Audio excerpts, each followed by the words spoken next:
talked to any other neighbors who have seen this thing or commented? You know, I've never really talked to anybody about it because, I mean, I might have talked to a friend or something and told them about it just as an aside, but because I pretty much determined in my own mind that it's probably a man-made thing, that it just wasn't all that fantastical. I actually think I pointed it out one night to my wife, so, and she agreed with me, so.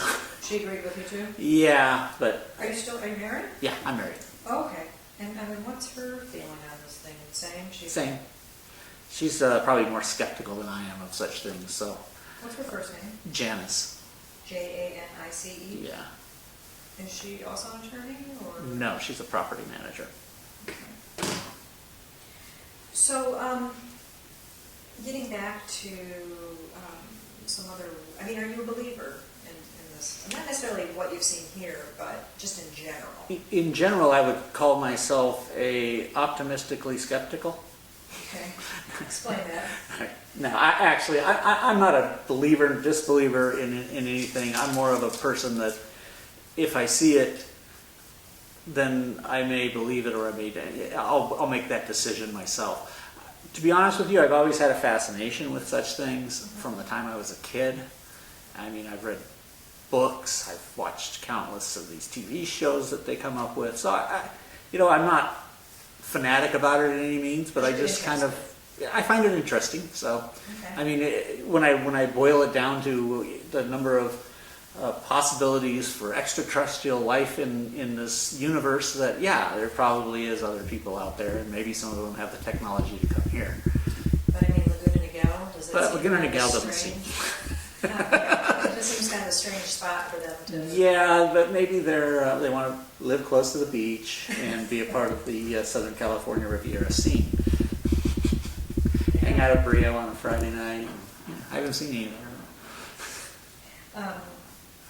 Your fascination, you said, started when you were a young boy. Talk to me a little bit about the owl sighting. Well, I wasn't a young boy then. It was probably 20 some years ago. Mid-20s? No, oh yeah, I would have been I would have been in my mid-20s, yeah, because I was probably about 25, 26. Okay. And what happened? That was, I was living in Beacon Hill. I've lived in Laguna Niguel in two different segments of my life. This was the first segment, and then shortly after that, I moved to Rancho Santa Margarita for 10 years, and then we moved back here. This was the first time I was living in Laguna Niguel. It was in a condo owned by my mother, and she was out visiting. She didn't live there, and we were sitting there watching TV in her condo. It was an upstairs unit, and heard something rustling on the fireplace cap. I was like, well, what's that noise? What's that noise? So I went out on the balcony, looked up at the fireplace cap because you could see it right from the balcony, and just as I look up, a white owl just comes swooping directly at me, swerves off, and flies off. White? White. I mean, because when I think of an owl, I think of, like the color of your cat, very, the muted, but this was actually white. More yellow-white. I mean, well, ivory owl. Okay, how's that? An ivory-colored owl. Okay. I was. I mean, it was bizarre, and my mother was sitting in the living room. She could see. She goes, "What was that?" And I'm like, "It was an owl." How big was it when its wings? Oh, that thing must have had a 4-foot wingspan. I mean, it was huge. Wow. It was really, really big. It was. I mean, it scared the crap out of me for a second, but then I thought about it. I was kind of laughing. I said, "Man, that was amazing. I've never seen an owl like that before." And, you see owls and they're like this. Exactly. And you this didn't thing realize it was with a full wingspan out in front of you is just amazing. Never really thought much about that or having any connection to anything like this until probably in recent times. I was either watching a show or reading an article and ran across something tying in owl sightings to UFO sightings.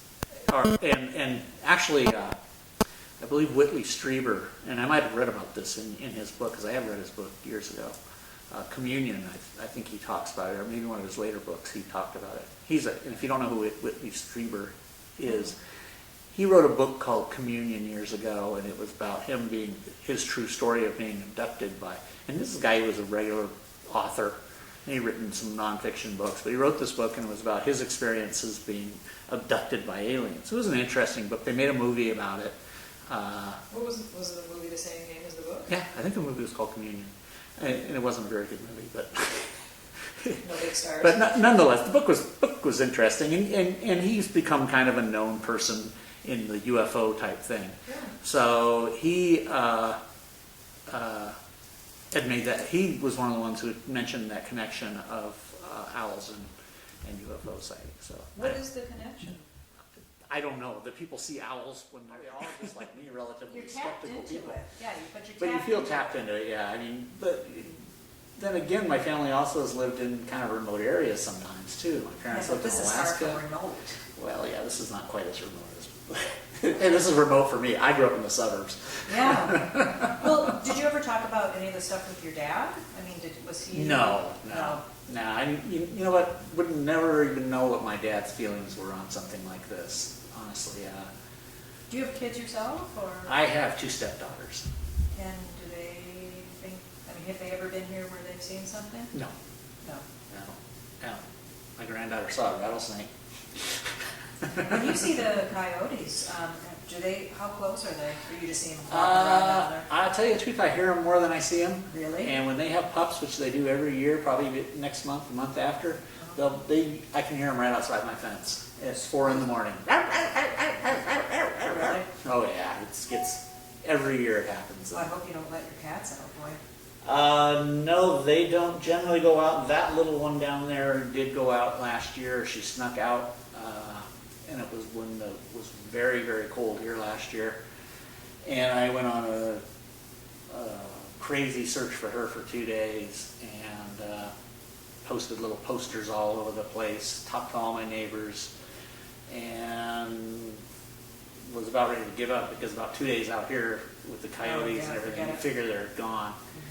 And was fortunate enough, the gardener for the lady next door, the gardener, she has a little front courtyard, and he was working on her front courtyard and says, "I think I found your cat." You're kidding. Oh, you are And over there, and she was lucky. trying to crawl into the, there's a vent that goes in for the oven vent. She was trying to get in there because